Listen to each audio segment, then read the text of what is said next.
You're listening to the Fitzy and Wippa podcast. It's McLaren and Ricciardo that win the Italian Grand Prix. Where's Ricciardo? Oh, he's on pole by 4/100ths of a second. Daniel Ricciardo joins Fitzy and Wippa. Dan Ricciardo, you beautiful man. Hey, buddy. What's going on? Man, you look like the chief of Optimism, you'd have to say, wouldn't you, Fitz? Without a doubt. The way you've done your hair today, look at those Is it good? guns. That's Optimism. Can you lift up the shirt a little bit just to see what the guns are like at the moment? Oh, you've got a bit of ink there. I'm pretty lean at the moment, boys. It's not much. I'm like a 12-year-old boy. Yep, which is a good selling point. Hey, you were just having a kick of the footy in the background there. Was there a couple of Eagles players floating around or something, is there? Yeah, there was Will Schofield just bought a beautiful Sharon here. So, I mean, the sun's out. It's actually a pretty nice day. I'm looking down at the Oval now, and You could sneak on, could you? I'm very excited. I'm still a kid. Like, I look at just perfect manicured grass, and I'm just like, just give me a ball. It's beautiful, isn't it? Dan, if you don't get a drive next year, could you actually start getting the leather and maybe trying to get the pill and having a kick of the footy? Mate, I may be 33, but It's not I over, could is do it? it. I could do it. I've got the drive to do it, I tell you. The oldest player on a rookie list, 33 years of age. But we love him. He's optimistic. First tackle I'll snap into. Mate, you are perfect for the role of Chief of Optimism for Optus because we look at you, Dan, and you are so optimistic. You're always positive. I mean, we watch Drive to Survive now as well. We love that show so much because, you know, you go in behind the scenes of the Formula One and you're so honest. You're a competitive bastard and you love to win. And you find it embarrassing when you fail and you have to rock up to a press conference. It's really hard for you.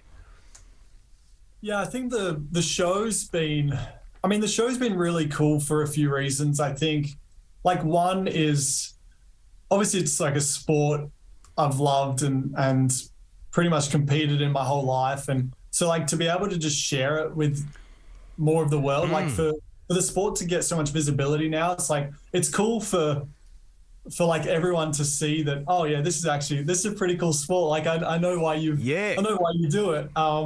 So, like, kind of for the sport to get a bit of recognition and credit, yeah, that's really cool.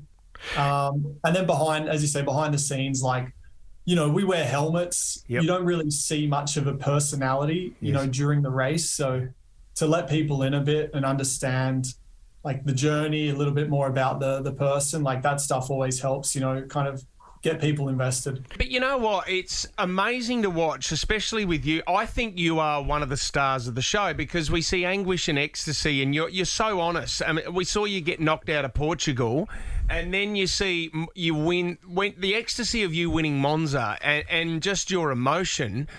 That's what it's all about. That's what people want to see. It's been so good for Formula One. The NFL do it really, really well. Did you get to see the Australian cricket side with the test as well and going behind the scenes there, Dan?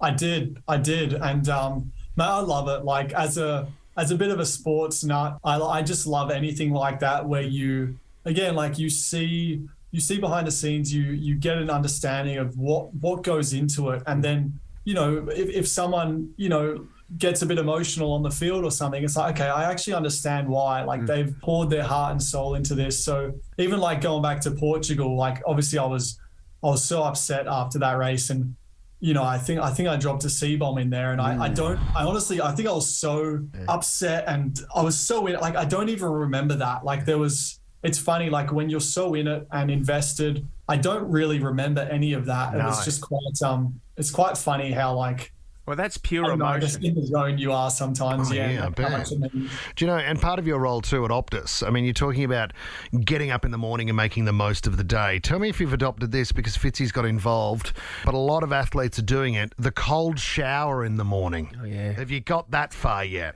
So that's something I've mentally said yes to, but I haven't. Which is the new slogan for Optus. Mentally, yes. Actively, not yet. Mentally, kind of.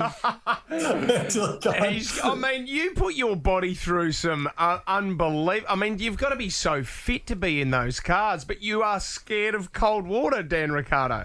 So there are some things I'm certainly a bit of a wuss with, but so the cold stuff I have adopted, and I do. I won't say, like, I'm not going to lie and say I do it daily, but I definitely do it when I get a chance, but not in the morning. Like, first thing in the morning. I've tried it. I can't do it. Yeah. I'm not there yet. Hey, Dan, can I ask something else? Does love eliminate stress in your life? Oh, jeez. I think love eliminates stress. Yeah, absolutely. Are you in love at the moment? You don't Dan seem Ricciardo? stressed. Yeah, mate, I'm in love. I got a good thing going, so yeah. Oh, mate. Yeah, I've got a good balance in life right now. I was happy when because the headlines were he's made it Insta official when that moment when you put up a photo of your girlfriend, which is Heidi Berger, and look, her father is a legend in the sport as well. Do you guys talk about cars when you see each other, when you speak to her old man, or you try to stay away from it? It's funny, like when I was young, I followed F1 since I was a kid, and I had like a Berger hat. Yeah. Awesome. So it was, it's funny, like I talk about it with him. Like he goes to still quite a few races. Like he still has an interest in the sport, and he still does some business with it. So like even I think anything, like not kind of steering away from him, but any ex-sportsman, anyone who's been through it, like yes. I just love speaking to them and gaining knowledge and insight, and through like their experience there's so much wisdom. So that would do the girlfriend's head in though, Daniel, because you go round there for dinner and it's just the two of you in the kitchen around at the barbecue, and she's left out again. They're talking engines. Yeah. Yes. Oh my God. Can Heidi drive? Is she pretty good behind the wheel? Definitely not race car status. No. Definitely not race car status. No offense. Hey, Dan, your life is unbelievable. We saw Harry Styles was recently rocking a Daniel Ricciardo shirt. How good's that? So what's the relationship with Harry? When did you meet Harry? I had a good chuckle with that. We have a mutual friend. It's funny, like when that the picture came out, the mutual friend was like, I can't believe this hasn't got picked up earlier, because he wears the shirt all the time. He's like he's always out in public wearing it. So anyway. Have you got a Harry Styles shirt? Have I got I'm still waiting for mine. Oh, mate, you've got to put one on. That would be very funny. That would be gold. It would be really funny. Can you give us any indication to what next year might look like for you? Probably being a fanboy at some Harry Styles concerts. Good answer. With some time on your hands. Do you know a modern day groupie. So I honestly don't know yet. Like I don't know. When I say I don't know, like I don't have a contract yet for next year. Yep. Could it still happen? It could. Yep. I'm also kind of, I guess I'm not getting too caught up in next year. Like of course I want to race. I want to be on the grid. I want to be competing, but I'm not kind of seeing as next year like all or nothing. I think there's also. Obviously, 2024 is something that I need to be aware of and look at. So kind of that's where I'm like, if next year means, if it's kind of like taking a step back to then take 2 steps forward, then that's what we're trying to figure out at the moment, me and my team. And so that could be a year off. Yeah. It could be going to some Harry Styles concerts. Yeah. But I would still very much be in the mindset of like getting back on the grid for 2024. I love that. Do you know that you've just become the number 6 most followed Australian on LinkedIn? And is that because you're looking for a job, or do you know why that is?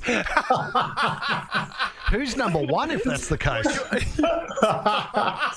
I know, not only number 6. Come on, what's going on? Guys? You're the number 1 athlete. You're the number 1 Australian athlete on LinkedIn. Yeah. Optus we'll take it.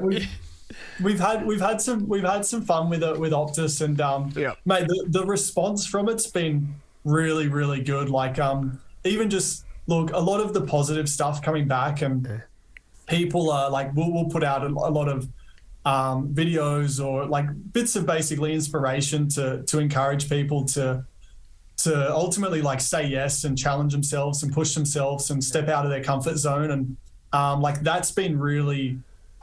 It's like nice to obviously have a positive impact on someone. So the LinkedIn page has done like I'd say very well on that front. So happy with that, and got some really good feedback. I love that, buddy. Well, I mate, love that. you know what? You're a superstar. You know what? We've interviewed you quite a few times over the year, Dan. Well, we had the motorised esky race not that long ago. Well, you got into trouble when you were you were with Red Bull, and you got into big trouble. Daniel, because they're like, Daniel, you're going to injure yourself, and you're like, let me go. I'll do whatever I want. Just let me live. Exactly. I think you're on one wheel at one stage, dude. Going around a corner. You are. I mean, we spoke to Ash Barty. She's the chief of inspiration. You are an inspiration for a lot of kids, and we love your optimism, mate. When they go behind the scenes, your pure emotion, and mate, we're proud that you're an Aussie and you're competing for us, and without a doubt, it's not over for your career. I think you'll get another contract at some stage, but mate, always appreciate the time that you give for us, Dan. No worries. Thank you, guys. Thank you, I mate. appreciate it also. It's good to be on home soil. Always. Good on you, legend. Have a good one. All right, boys. You're listening to the Fitzy and Wippa podcast.